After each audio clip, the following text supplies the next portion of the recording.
Здравейте, уважаеми приятели! Вторник вечер, време за тренировки. Днес пред обектива ни ще застане най-полезният играч на изминалия турнир в Бургас, а именно... Йоан Ангелов. Здравей, как си? Супер. Би ли се представил, на колко си години? Откъде си? На 9 години от София, Йоан Миленов Ангелов. От колко време си в школата на Арес? Близо 5 години. Как ти изглеждат тренировките в Алес? Прекрасно. Има ли нещо, което те притеснява?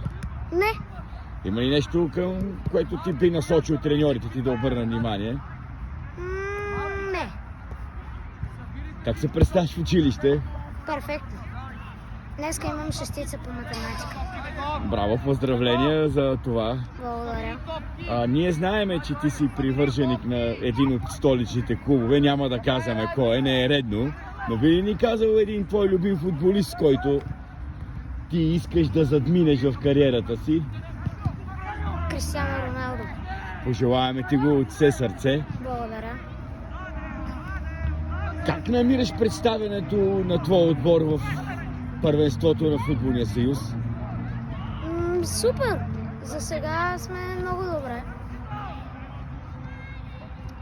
Къде ще бъде Йоан след 10 години? На кой стадион баща му ще крещи до полуда името му? В Реал Мадрид. На позиция? Халф. О, искаме промяна. Пожелаваме ти го от все сърце.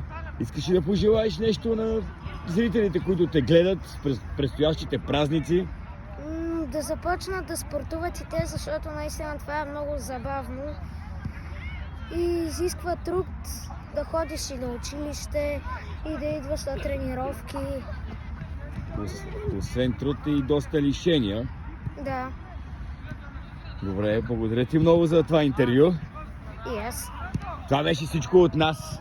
Вторник вечер за сега.